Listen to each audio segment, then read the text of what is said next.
বেগুন দিয়ে সম্পূর্ণ অন্য ধরনের একটা রেসিপি শেয়ার করব।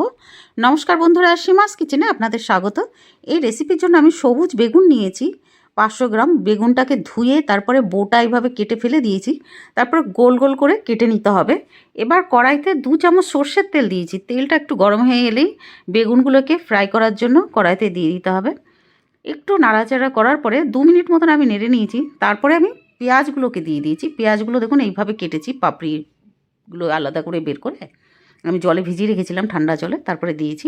এবার হলদি পাউডার দিয়েছি হাফ চামচ, ছোটো চামচের হাফ চামচ দিয়ে এবার ফ্রাই করতে হবে। নুন আমি এখন দেবো না, নইলে বেগুন খুব তাড়াতাড়ি গলে যাবে। এবার ফ্রাই করার পরে বেগুনের কালার যখন এরকম চেঞ্জ হয়ে আসবে, ভালোভাবে ভাজা হয়ে যাবে, তখন একটা পাত্রে আমি তুলে নিয়েছি।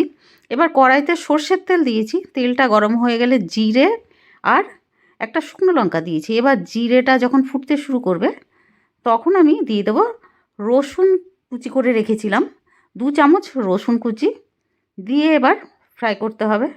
ফ্রাই করতে করতে রসুনের কাঁচা গন্ধটা যখন চলে যাবে তখন আমি দিয়ে দেবো ছোটো চামচের হাফ চামচ হলদি পাউডার, 1 চামচ রেড চিলি পাউডার আর 1 চামচ ধনে পাউডার দিয়ে এবার নাড়িয়ে নিতে হবে। এই রেসিপিতে বন্ধুরা আমি জিরে পাউডার দিইনি। এবার একটু নাড়িয়ে নেওয়ার পরে দিয়ে দিতে হবে কাঁচা লঙ্কা কুচোনো, দেওয়ার পর আবার একটু নাড়তে হবে। এবার দিয়ে দেবো ভেজে রাখা বেগুনগুলো। বেগুন দেওয়ার পরে আবারও আমি নাড়িয়ে নেব। বন্ধুরা, এই বেগুনের এই সবজিটা না রুটির সঙ্গে, পরোটার সঙ্গে খেতে ভালো লাগবে, তাছাড়া ভাতের সঙ্গেও ভালো লাগবে। এবার স্বাদ মতো নুন দিয়েছি। নুন দেওয়ার পরে আবারও আমি একটু নাড়িয়ে নেব। ফ্লেম কিন্তু আমাদের মিডিয়ামেই আছে, সবসময় থেকে প্রথম থেকে মিডিয়ামেই আছে। এবার দিয়ে দেবো আর 1 চামচ রেড চিলি পাউডার। ঝালটা বন্ধুরা আপনাদের স্বাদ অনুযায়ী দেবেন। আমরা ঝালটা একটু পছন্দ করি, বেশি খাই, এই জন্য ঝালটা একটু বেশি দিয়েছি। এবার 1 প্যাকেট ম্যাগি মশলা আমি দিয়ে দিয়েছি।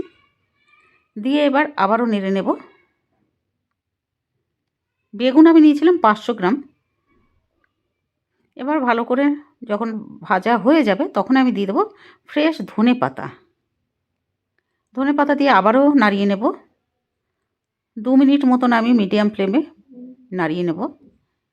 এবার আমি দিয়ে দেবো চিনি, দেব 1 চামচের 4 ভাগের 1 ভাগ, মানে আধা চামচের চাইতেও হাফ দিয়েছি চিনি, আর লেবুর রস দিয়ে আবার নাড়িয়ে নেব।